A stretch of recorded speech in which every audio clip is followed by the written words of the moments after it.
Okay, so we're starting to get closer to the end. Boy, it sure is nice when you see the end after a while of doing this. I mean, it's easy to do. Just see kind of what you're doing and just go with it. So it's not like you're going to do it wrong.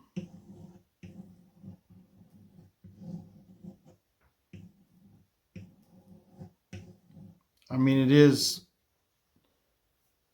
kind of ironic. You're trying to make wood look like wood. So you can just, it's kind of hard to mess that up. You're just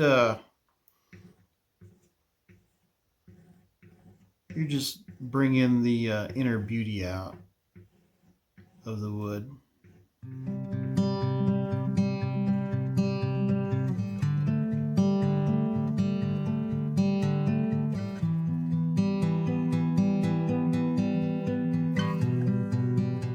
So if you study different wood patterns, you can make pretty much any wood look. I mean, you can make it look like burl wood.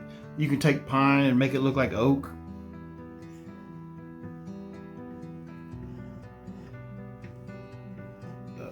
It's time consuming, but it can be done.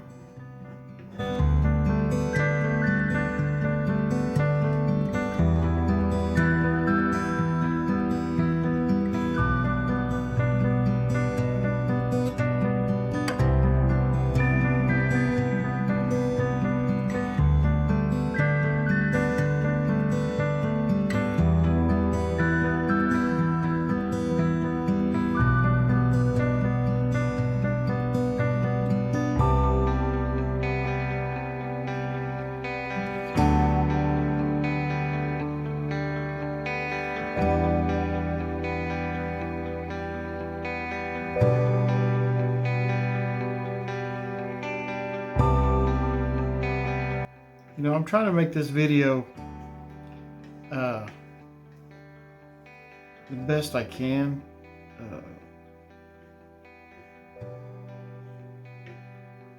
Because some people really like to see how it's done. Now there's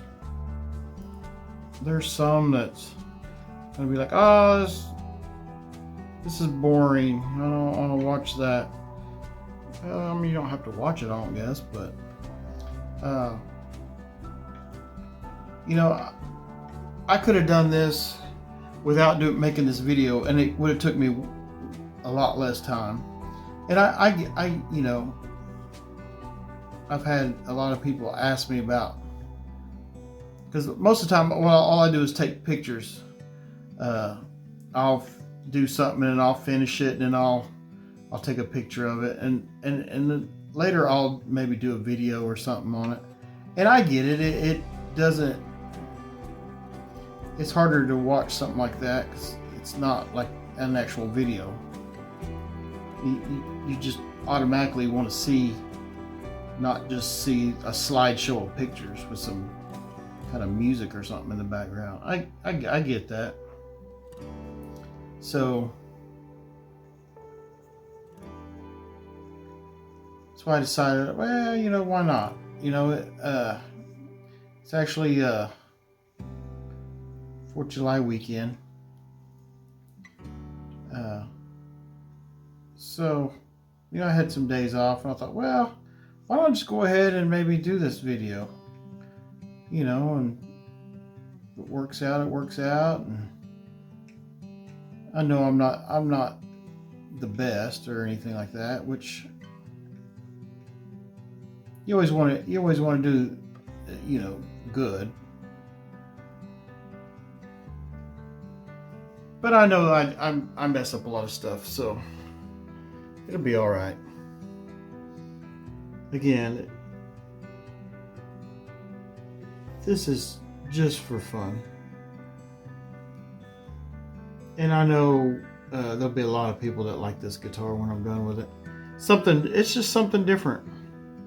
You know, the guitar was naked. I'm just putting some clothes on it. So, just a little bit more here, done here, and then It is going on 2 o'clock in the morning. So I've been at this all day. So I'm gonna finish this up, and then I'm gonna call a night, and then I'm gonna catch you in the morning. Oh, good morning. So it's the next day, and I was up kind of early this morning. Got in bed about 3:45. So I got up at 7 something. So here we are back out here. It's after breakfast. It's a little after 8. So we'll get back to this Martin guitar. We got a lot of the outline, burn, grain done. So now what we're going to do is we're going to add, check on some type of finish. See if we're going to do maybe some stain, a different color stain, mix some stains, whatever we're going to do, and give this something just a little bit more diversity in the planks. And then we'll get this sealed up and finish up this project. Okay. So I pulled some of these stains out, and I went ahead and grabbed an old broken board that was out in the shop, and I went ahead and applied some of these. Now these are penetrating stains.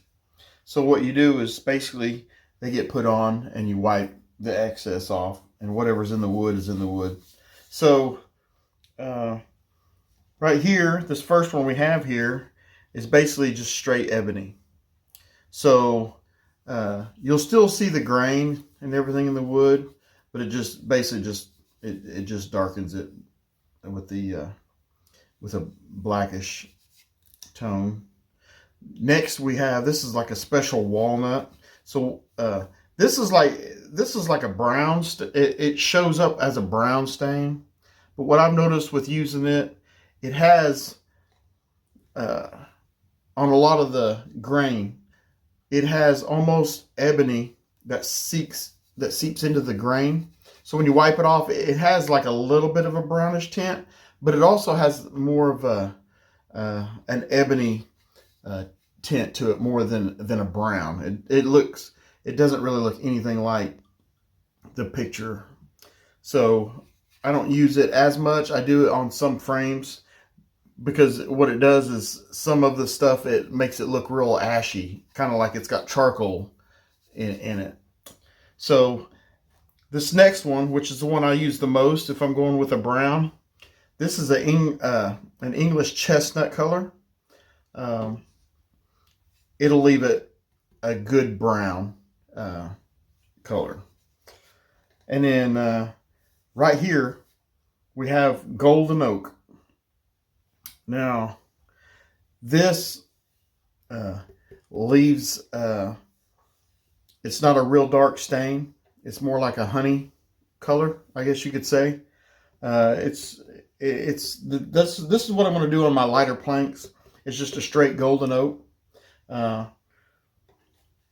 Because on the guitar itself, I just turned around here. So on the guitar, most of this grain that I put on is more of a oak style grain. So we'll be using the golden oak on the ones that I want to stand out more. On some of them, I'll be using the English chestnut, and I'll probably use a little bit of the special walnut on some of it. I won't be using just the straight ebony. There's nothing on here that I want to that shade. It's not that it blackens it too much. It's just it changes the color, the tone of the guitar. But I can, and I will I use a baby food jars, but I will take some of this golden oak and I will add a little bit of the other stain with it to just darken it a little bit, to fill in a couple of the other colors. So we'll get right to that. Okay, so there's several different ways to apply stains. So, you know, you can use, you know, like a foam brush, which would be fine for doing this. It's got a, you know, it's got a sharper edge on it. These are cheap. You can just kind of go with it, and you know, and that's fine. You know, if you're trying to do something where you're like getting real fine, you could try a little paintbrush. Definitely not using a paintbrush today. My preferred way that I normally do it is just take a paper towel and I fold it, and then I use this because you can use the corner, and it's the same as using a foam brush. So I might go ahead and use this other foam brush. They're cheap, throw away, and I just don't like messing with the cleaning, because when I'm done with one color on this one's done, and I get me a new one made up, and it just helps with not having to try and clean this out and go to another one. But what I do is I'll go with the lighter stain first, and that way I can clean it out with the paper towel a little bit, and then I can go right into my next color. So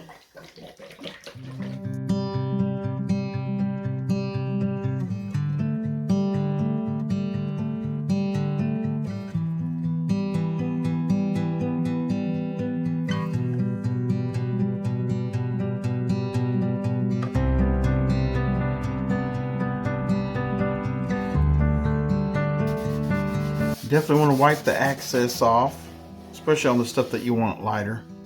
You know, some of the darker stuff, you can the longer it sits on there, the more the wood will soak it up, and the more the stain will be absorbed and make it lighter or darker. So that's the first one. So that works for me. So I'll bring you back when it's closer to being done.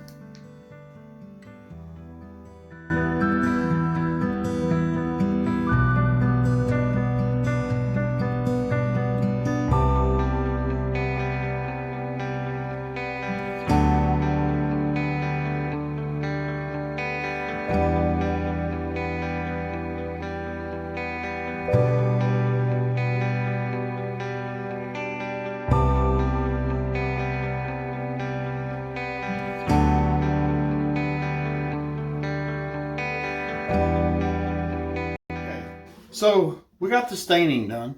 So you notice I removed the tape on the pick guard. And I did that because I noticed that it had some spots where the stain had pulled up underneath between the tape and the pick guard. And this pick guard is plastic. So you have to watch any finish or any type of petroleum products or anything that you get put on this. We don't want to damage the pick guard. So I went ahead and removed the tape, and I cleaned it off real good, and I'll have to retape that up, and we'll get this thing ready to throw some kind of clear on it. I always use a matte finish. This is a natural wood look, so you don't want it to be real glossy or anything, because it doesn't look natural. So I'll go ahead, and I have several different types of finishes that I put on here, and I'll show you what I use, and we'll go from there. Okay, so now what I started doing here is I basically call it putting on your guide tape. So what I'm going to do is I'm going to edge this with just the masking tape itself. So, and then I'll put on some masking paper, or I'll tell you what, when you go to the store and they're always like, oh, here's this ad. You want some ad? You want to see our flyers and stuff? Sure. I mean, who wouldn't want some free masking paper? So I always grab some of that, newspaper, whatever you need to do. And so what I'll do is I'll put this masking tape, I'll go around the edge, and I'll actually make the edge that I want, like so. And then I'll go and I'll cut the paper down to where it's just enough that'll cover the sides. and then I'll go back and I'll kind of put this on here, and then I'll just go through and tape. And that way when I'm done spraying, I can just peel the sides off, and I have this already still on here. So anyway, I'll get this taped up, and then we'll be back. Now that I have everything taped off, basically just went around, taped paper on, went ahead and put a piece on here just for extra. We don't get that messy, but just all the way around the guitar, just tape it off. Basically, you're just spraying on the top. You just don't want any mist to go anywhere. Same thing with the sound hole. You have different stuff in there. So what I like to do is I keep all these old sacks from Walmart or wherever, and so in a bucket. So I like to take these and I'll just throw some inside another bag, and I just throw her down inside here, inside this cover, and it'll keep overspray from going down on your logos, whatever you have in here, electronics, whatever. It keeps everything out of there. And it also keeps stuff, if there's dust in there and you start spraying, it keeps it from blowing out into your finish. So now that I have this done, we'll go ahead and put a sealer on it. I use 3 different kinds of sealers. All of them will be satin finish, matte finish, whatever you want to call it. I use a water-based spray when I do just wood burning, and I'll spray back over, and it's just a water-based. Then we have our lacquer. It's just a clear lacquer, clear satin. And then what we're going to be using today is the polyurethane. This is a warm satin. So when I spray this, it's not going to darken it. It'll give it a good natural look when we spray it. So that's what I'm going to be using. So we'll get this set up out inside the actual garage, because I don't want to spray in here for overspray reasons. And then we'll basically it's be untaping, and I'll show you some little tricks when we get to that. Make sure you check them good. And I always like to keep these big boxes like this. I'll tape them up and just use them as stands. It's like free furniture, actually.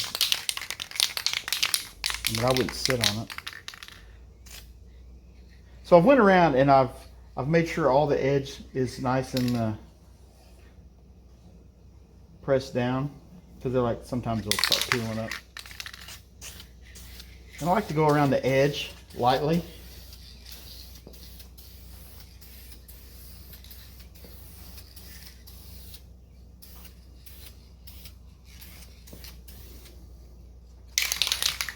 Around the inside of the sound hole.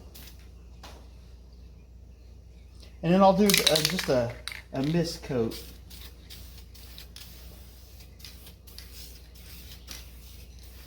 I'm not trying to put a whole lot of it on at one time. You're basically just getting it on there so you can get kind of a tacky start on it.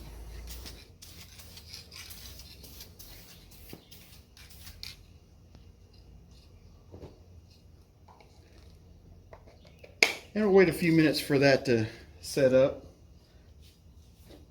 and then we'll finish it out.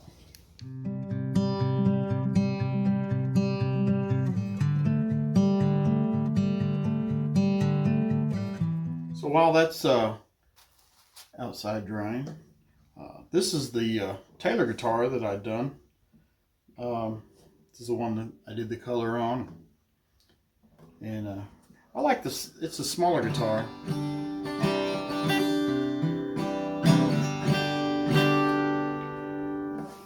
It's muted right now. But there's a lot of things you can do to personalize guitars, and it really, you know, a lot of people are real worried about damaging the sound and everything. You know, if there is any difference, it's very hard to tell if there's any difference at all. If you do everything the right way, it doesn't affect the guitar. But it does make it different. So these will just be keepsakes for my kids one day. So I've got a few of them that, you know, are actually, I don't know if you can see that. This one will always be my guitar. Now that Martin will always be my guitar. You won't be seeing me sell them because they got my name all over them. So anyway, so we'll get the other one back in here, and we'll do a couple things to it, get it stringed back up, and take it for a ride. Okay, now that I have all this untaped, I'm gonna go ahead and, before I do any strings or anything, put anything on this, now's the best time to clean up my fretboard. So over time, you know, depending on what frets you have, you'll have corrosion or different things. You'll have dirt and everything that gets in here, and it's hard to clean it, of course, because you have strings on it. So what I'm going to do is I'm going to go and do it's really not that bad because I've already did it before, probably a year and a half ago, and it's not too bad. But I'm gonna go ahead and show you what I do. I'm gonna clean the frets up and get all this cleaned up before we put the strings back on it. So what I'm gonna do is, normally I have a wood cleaner, and what I like to do is,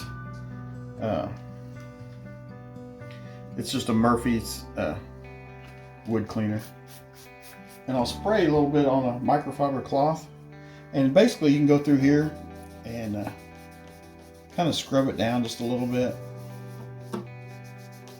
if it's not too dirty. Sometimes the best thing to use when you have a lot of area that's kind of sunk down from, you know, fingernails, you know, it kind of makes little grooves.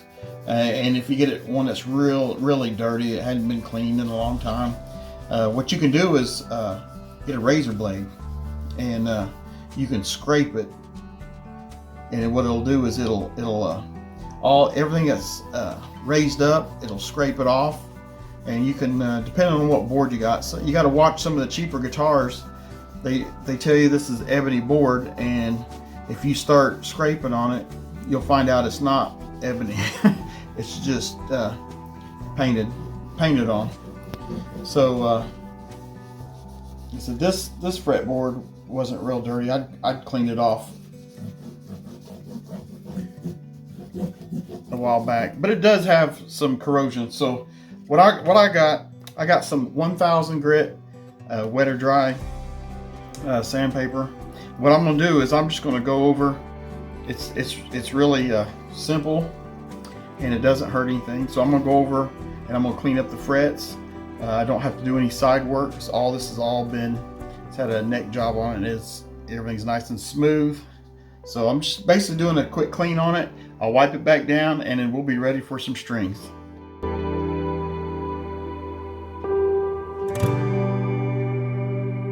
Okay, now the fun part is the editing. So I'll go through each one of these clips. I've got probably 50 different clips, and I'll go through and I'll play each one of them unedited. Some of them are retakes. Like I might do the same clip 3 times, and then everyone finds out how much of an idiot I am. So then I'll have to delete some of them and try and edit the rest out. Sometimes I have things that happen, and I'll just kind of go through and edit it. So basically I come on here and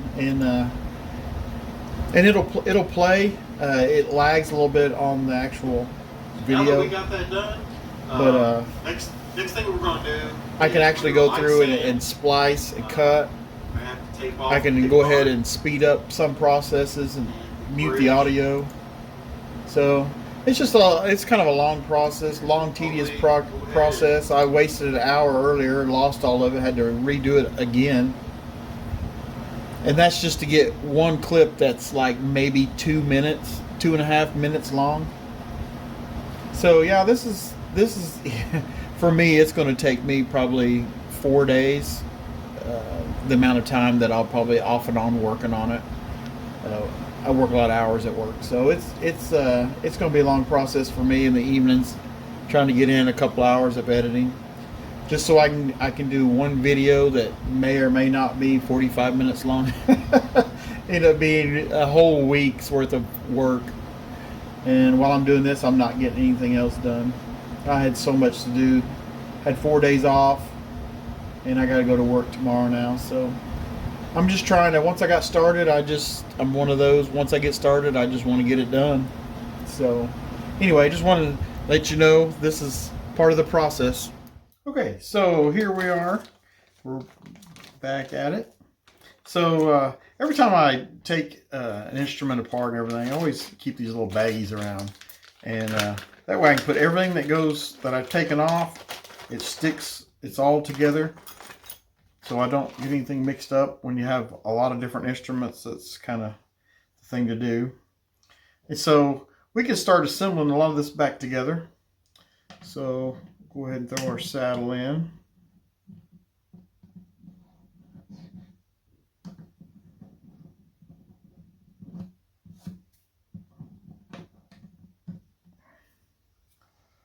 Like so. Now, usually one thing I haven't done yet is put a label inside of this. I can do that some other time on the next change. So these sound hole covers, they can go on later, but it's probably a good idea. I'll probably wait till later, since this hadn't even had 24 hours to dry, but it should be fine. So I run Earthwoods by Ernie Ball. I buy them in bulk, so we don't even have the regular packaging with it. But that's what I've always used.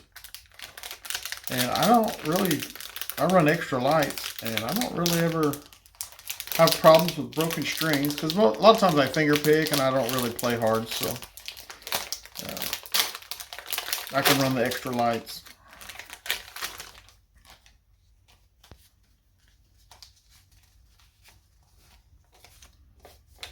So I'll get this process going, and we'll go from there.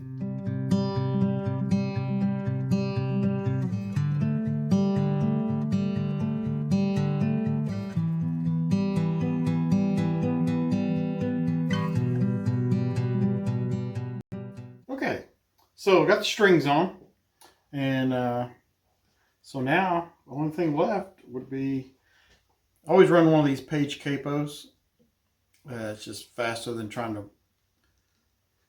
a lot of times there's no place to put like a clip-on capo or anything. So I run one of these, and that way I can just kind of pull it up and down as I need it. So that would be it.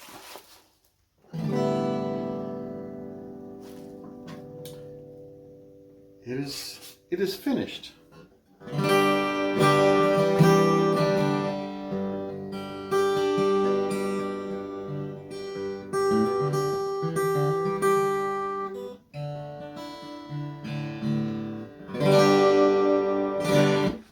So that's going to be a wrap for this guitar.